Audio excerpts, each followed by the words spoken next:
Okay, so let's see. Leonardo's using the anaTriggerLines. Okay, and he wants to know when the close, let's see, when the open and the close, I'm assuming the open and close of the bar are above or below these trigger lines. And, okay, I'll cover that quickly there. All right. Yeah, and so Leonardo, just so you know that this question has popped up quite a bit because NextGen is a partner of ours. So I've gotten these questions quite a bit. I think the last time I covered them though was probably a couple years back. So after this workshop, you can go onto YouTube and do a search for a BloodHound workshop, and then just probably put in the keywords trigger lines like that, and those videos should come up there for you. But let me put them on here. Let's see. Actually, instead of using the anaTriggerLines, I'm just going to use the moving averages that I already have on my chart here. All right, because not everybody has these ANA indicators, so I try and stick with NinjaTrader indicators in case, because not everybody has all these indicators. But just as a side note, all these ANA indicators are available on Daniel Rowe's website for download. All right, so before I get started with the question here, I'll just bring that up. So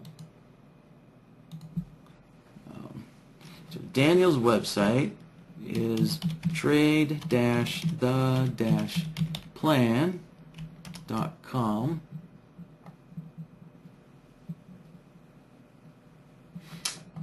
And I'm assuming it's under the free download NinjaTrader indicators. Yeah, I'm guessing it's down there. So I don't know off the top of my head exactly where it's at, but Daniel has a single zip file that imports all of those ANA indicators, so it's really nice and convenient. Instead of having to go to Big Mike's and download each one independently. So, all right. So take a look around on Daniel's website.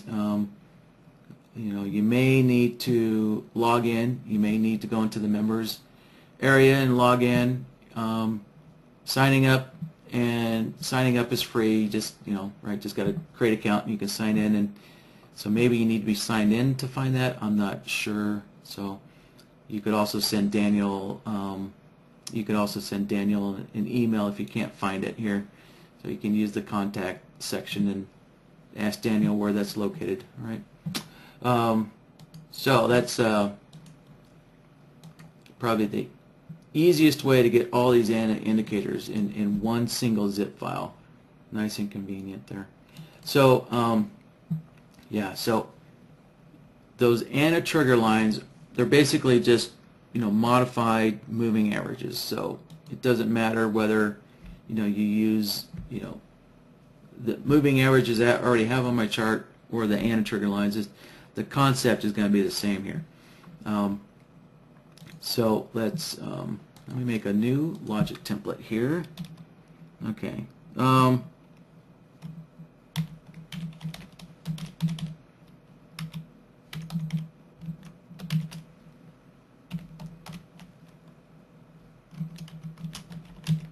right.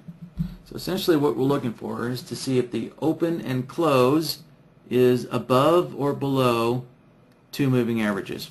All right, so the trigger lines are essentially just two moving averages, one smoothed of the other. So, right. Okay, so what we're going to do is we're doing several comparisons to do this. Right, so we need to, let me stretch my chart out here a little bit. Okay. So for an example here, we're going to be checking the open price, and we're going to see, is the open price above both of these moving averages? right? We need to make sure the open is above both of these moving averages. And then we also need to check the, actually, I'm sorry, I got those back. Hold on.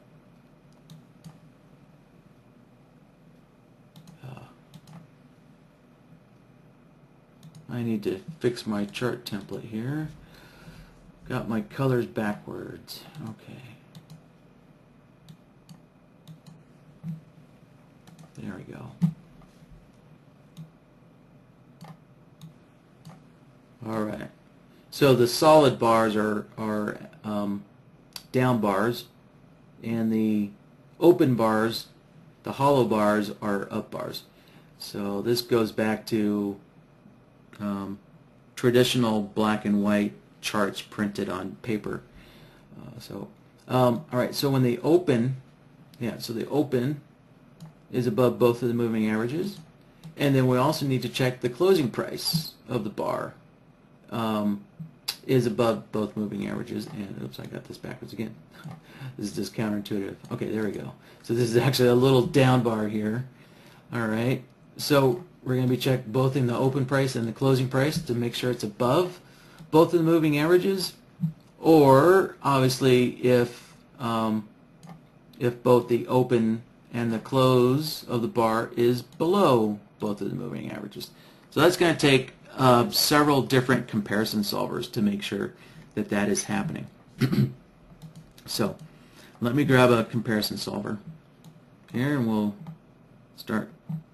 get going on this. So all right, so I'll start working with the closing price. So we're going to change the type to price, all right, and it defaults to the closing price. So we'll start off with the closing price here. All right, so we're comparing the close, and I'll compare it to the SMA. Right, it's SMA 14 here.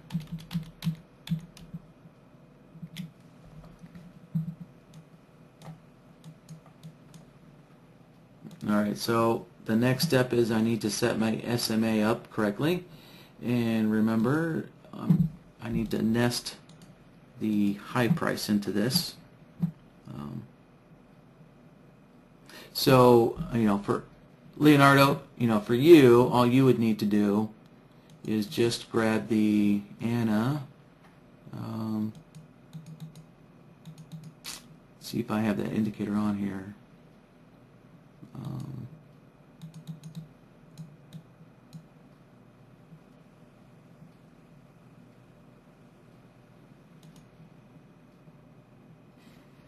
No, it doesn't look like I have the trigger lines on here.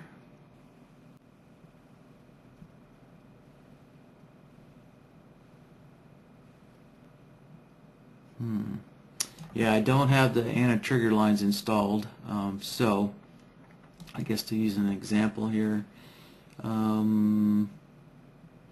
actually, I don't think any of these other indicators would make a good example.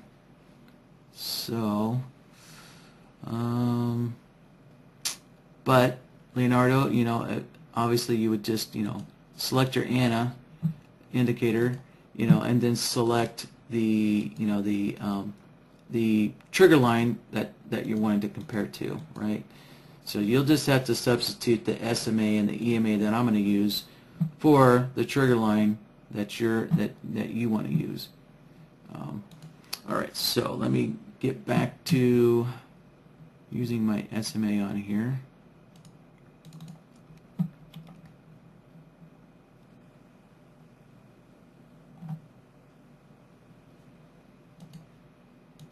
And I'm going to nest, I need to nest chameleon in here, right, because I'm feeding the high price into the SMA on my chart.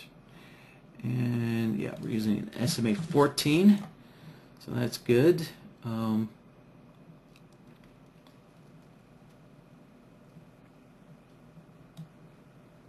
All right, so there's basically solver 1. All right, this tells us when the closing price is above or below the moving average. And so now I just need to go in here and grab another comparison solver, and this time I'm going to use the open price. Right, so I set my type to price, change this to the open, change the other one to the open, and I just need to set my SMA up here correctly. Right, nest that in there, and there we go. Oh, let's connect that up. All right. Okay, so this one's looking at the open price to the SMA 14.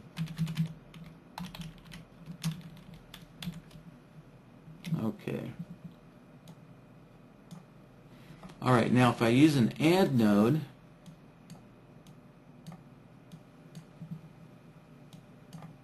like so, and all right, so it's telling me some of the conditions. So, right, there's still some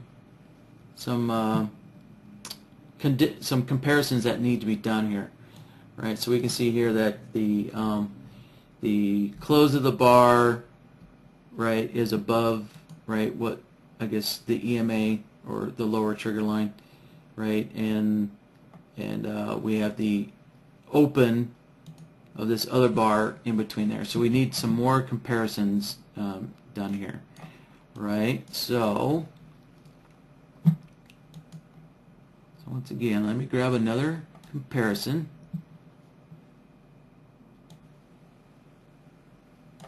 And plug that in there. Right, so if you notice so far, right, these two solvers that I built already, they're only looking at the SMA. Right, they're only looking at one of the trigger lines. Right, they're only looking at the white trigger line. So we need to build another set of comparison solvers that now look at the EMA or the the other trigger line. So here, I'll show you guys a little shortcut here. So let me delete that solver. Right, so I already have these two set up, right, to the close and the open. So I'm going to copy the one that's set up to the closing price, like so.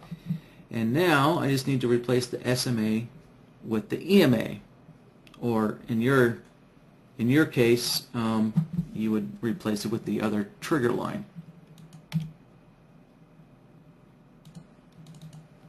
All right, so this is going to be an EMA 20, and I want to nest. I need to nest the low price into that. So there we go.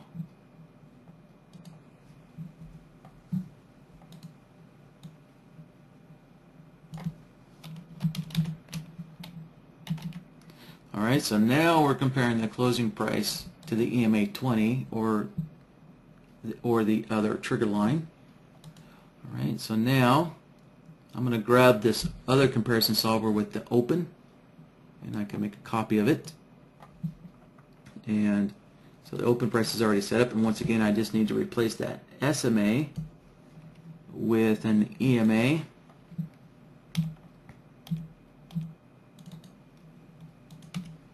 And let me grab Chameleon, nest that in there.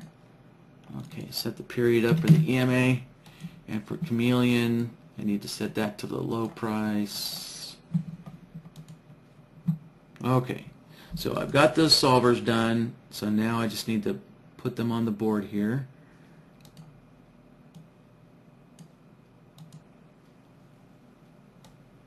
And I need to update the name on this. So that's actually the EMA 20, right? Because I'm using the EMA 20 down here. Okay, so let's take a look at the board here. Right, so here's our two problem problem bars that actually don't qualify, that don't meet the condition. But now if I plug in these other two solvers that are actually looking at the other moving averages, there we go. So now that filtered them out. Alright, so it took 4 comparison solvers to do this, right? Because we're using 2 moving averages and we're using 2 price points on the bar. So let's take a look through here, and yep. So there we go. All right, that's it, Leonardo. Just like that.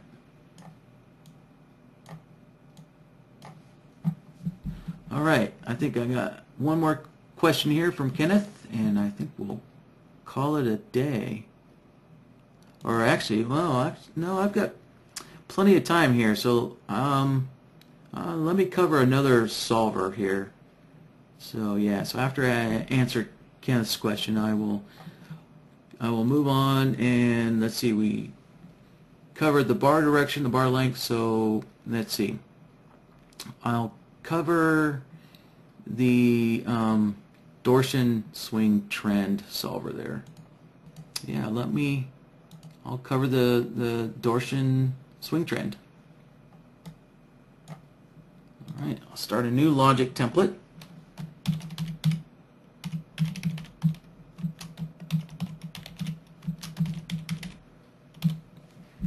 Okay, so let me put this in solver on the board here.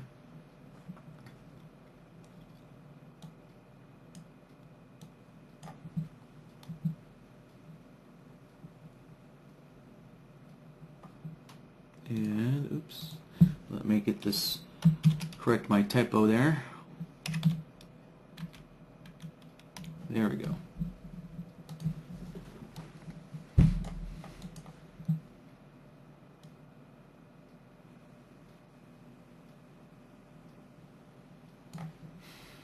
Okay, so the swing trend is actually hooked into the SI swing indicator. So I'll actually need to put that on the chart so we can see that. So, but what I need to do is look at my sensitivity settings and the double top and double bottom settings here, 0.5. So I need to put both of those same indicator or settings into the indicator, so that the indicator on the chart matches up with the solver in BloodHound. Alright, so there we go. The SI swings indicator. Put that on the chart. Alright, swing sensitivity is 3, and let's change our ATR to 0.5, like so.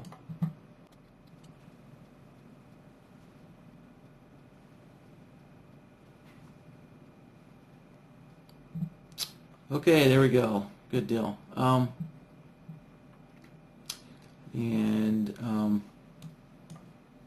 Let's see.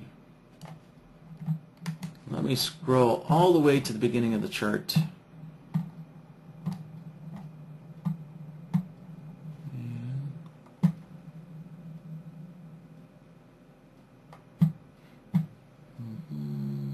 Yeah, let's see. I've got a 75 tick chart on here, so that's a lot of data. And let me change this chart to a 5 range. And there we go. This should be a little less bars on the chart. And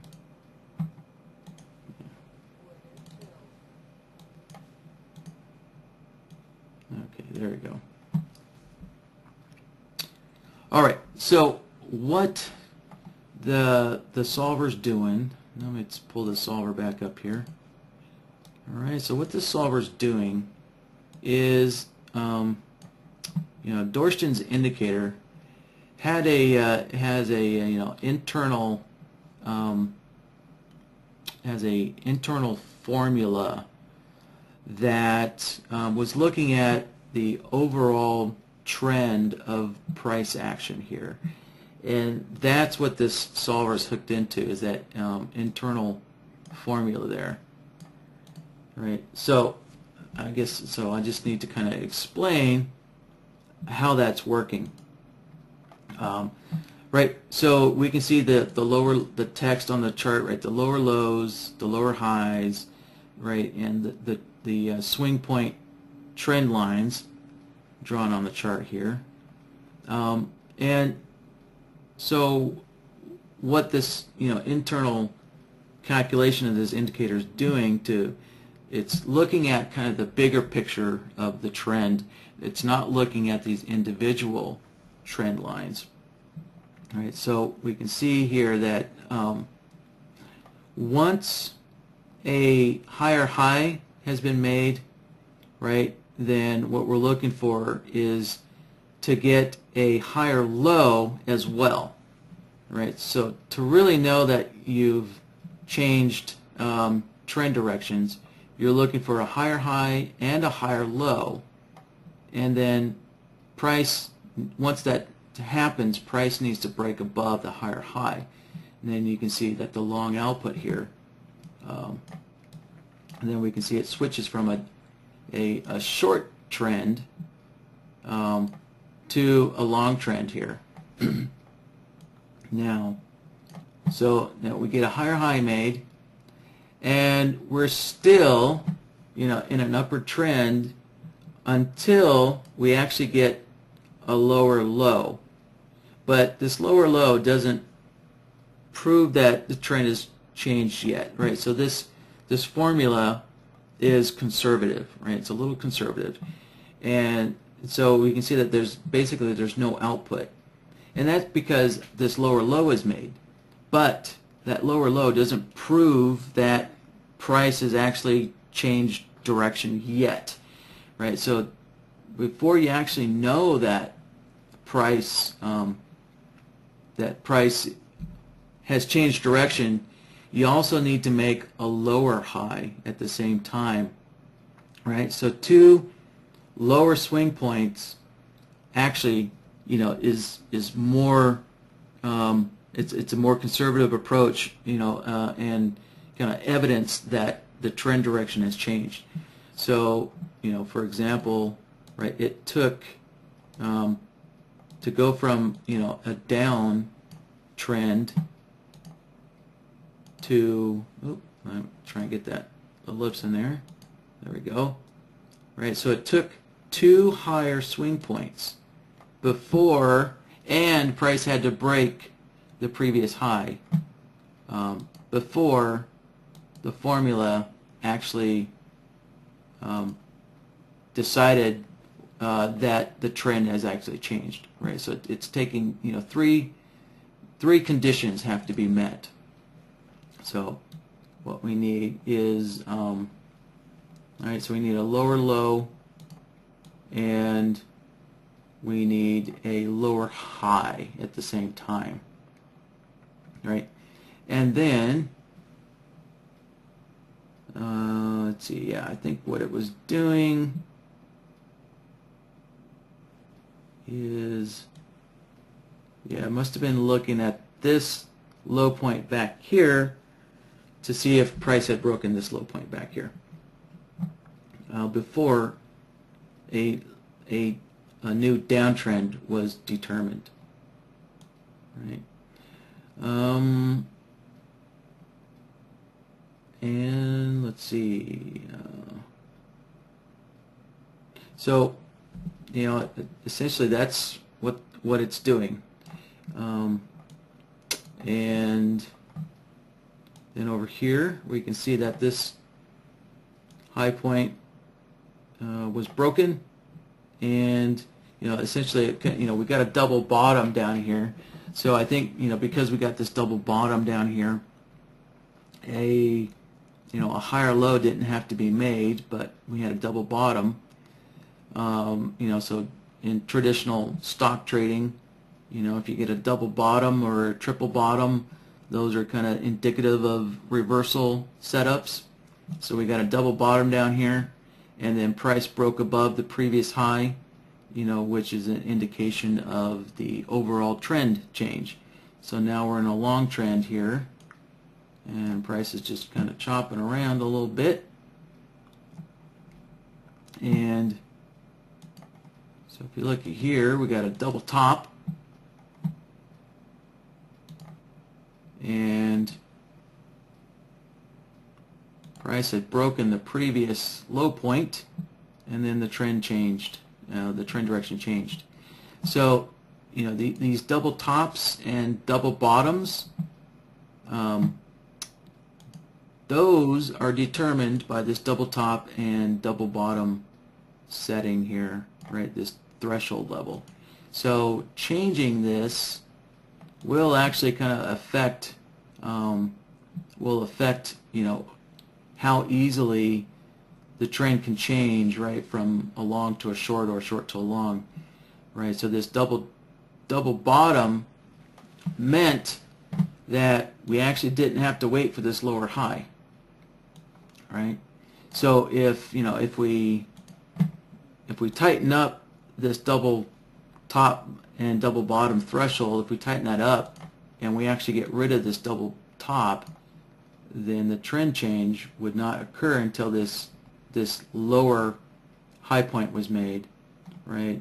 Actually, this lower low would have to be made, and this lower high point would have to be made. But because we got a double top, it was able to reverse a little quicker. So let's go back to here. So yeah, here's a good example, right? So we had a higher high, and then price had broken. Let's see. It's actually, yeah, price had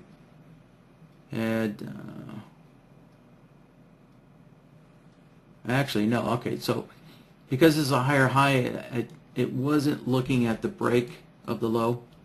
It was actually looking at this lower low. So it's like a lower low is made, and so we really kind of don't know what the trend is. You know, kind of in, you know, we're waiting for confirmation of price to keep, you know, to make another low point, a lower high.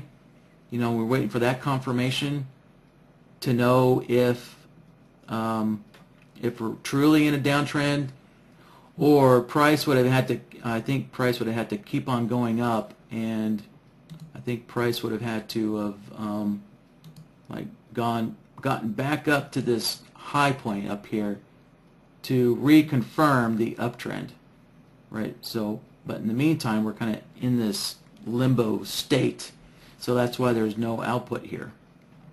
So, right. So essentially, you know, this Dorschden swing trend is kind of, it's using, you know, price action, these swing points, you know, as price action to determine an overall trend, right? So, you know, that might be something pretty useful that Dorschden has written there, you know, to add to your own kind of system there. So, you know, the previous question that I had regarding, you know, can BloodHound, you know, build a system, you know, using, you know, trend direction and stuff like that. Well, this Dorschden swing trend might be helpful in doing so. So, all right, this, you know, this solver is a pretty simple solver. You know, there's only 2 settings for it, and it's just, you know, looking at, you know, just looking at the internal formula and the internal conditions, you know, of the code for the SI swing indicator. So, all right, and I'd just like to note that, you know, this code, the SI swing code, actually came from Dorschden. So he was gracious enough to let us include it with BloodHound. Right, so this is actually his code and his fine work that he's done. If you want to find the original indicator, I believe the original indicator name was called Price Action Swing up on Big Mike's. It might be on NinjaTrader's website as well, but I think originally it came from Big Mike's. All right. Okay. Well, I think with that, guys, I don't have any other questions, so we'll call it a weekend. All right. Thanks for joining me, guys, and have a good rest of your Friday, and have a great weekend.